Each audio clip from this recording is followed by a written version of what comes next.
ఆసుపత్రి వద్ద అంబులెన్స్ డ్రైవర్లకు న్యాయం చేయాలని మా పోరాటం. ఏఐటీ కార్యదర్శి కృష్ణుడు, నగర అధ్యక్షుడు చిరంజీవి. మీరు ఎవరికి అడ్డు చెప్పకండి, సీరియల్లో వెళ్తుంది, జాగ్రత్తగా చేసుకోండి అని చెప్పి వస్తే 2 టౌన్ సీఏ ఎందుకు అంత ఆతృతగా ఒక యూనియన్ వారిని పిలిపించి కేసులు పెడుతున్నారని బెదిరించడం ఎంతవరకు సబబని ప్రశ్నించడం జరిగింది. భయపడేది లేదని, మీరు భయపడేస్తే భయపడటానికి రుజువు కార్మిక సంఘాలు కాదని మరొకసారి గుర్తు చేస్తున్నామన్నారు.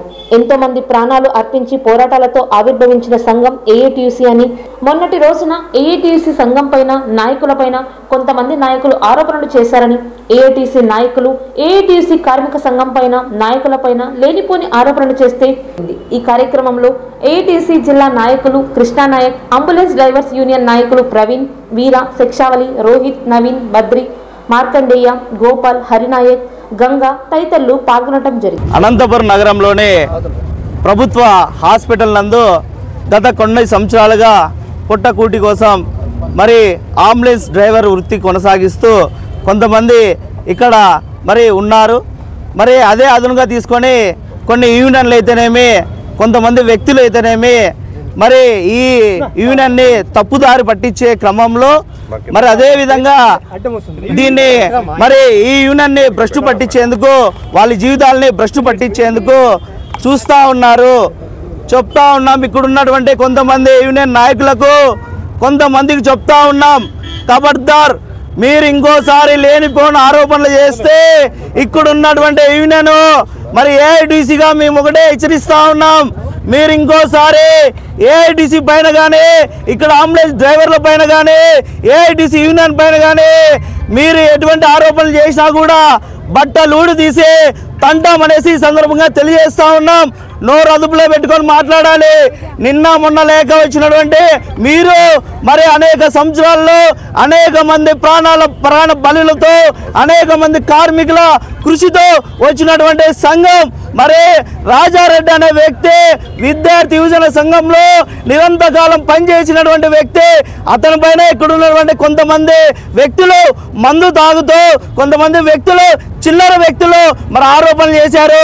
ఆరోపణలు సరికాదనేసి ఈ సందర్భంగా తెలియజేస్తూ, మీరు నిన్నటిచ్చినటువంటి ఆరోపణలు సరికాదు, ఇలాగే ఇంకోసారి చేస్తే ఇక్కడే నరి రోడ్డు పైన బట్టలు ఊడి తీసి తంటామనేసి ఈ సందర్భంగా తెలియజేస్తా ఉన్నాము.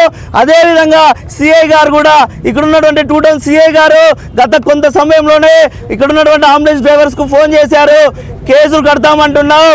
ఇంకోసారి సిఐ గారికి, పోలీసులు గారికి చెప్తా ఉన్నాం, కేసులకి భయపడలేదు, కేసులు కదిలేదే లేదు.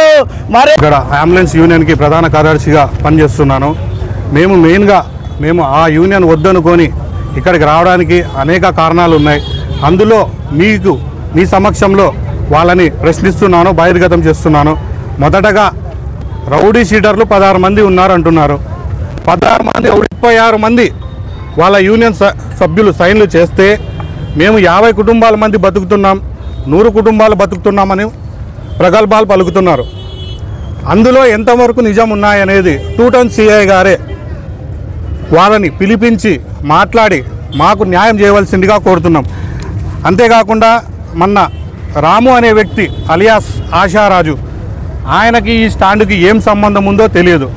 గత 25 సంవత్సరాల కిందట ఆశా హాస్పిటల్ అనేది ఒకటి ఏర్పాటు జరిగింది. అందులో అంబులెన్స్ డ్రైవర్గా పనిచేశాడు. ఆయా హాస్పిటల్ దివాలా తీసిన తర్వాత అక్కడి నుంచి పాకులాడుకుంటూ అమరావతి చెంతన చేరాడు. అక్కడ కొంతమందికి డబ్బులు ఇచ్చి అంబులెన్సులు పర్మిషన్ తెచ్చుకొని అగ్రిమెంట్ చేసుకొని అక్కడ ఆయన బండ్లు నడుపుకుంటున్నాడు. సరిపోయింది. ఇక్కడ మున్సిపల్ కమిషనర్ గారు ట్రాఫిక్ అంతరాయం కలుగుతుందని చెప్పి ఇక్కడున్న అంబులెన్సులు అమరావతి దగ్గర పెట్టుకోండి అని సార్ చెప్తే, ఇక్కడున్న బండ్లు తీసుకెళ్ళి అక్కడ పెడితే మా పైన కేసులు పెట్టడానికి వెళ్ళారు. ఇక్కడ అంబులెన్సులు పెట్టుకొని అమరావతి హాస్పిటల్లో కేసుల నుంచి ఇక్కడ నుంచి తీసుకెళ్తున్నాడు. మాకు అన్యాయం చేస్తున్నారు అని చెప్పి 2 టౌన్ సిఐ గారి దగ్గరికి వెళ్ళి కేసు నమోదు చేయడం జరిగినది. ఆయనది పక్కన పెడితే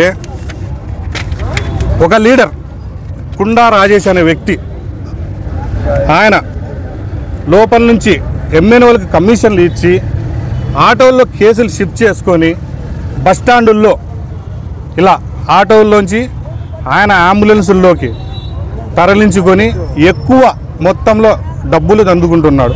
ఇది ఏమని ప్రశ్నిస్తే, నీకు చేతైతే నువ్వు చేసుకో, నావి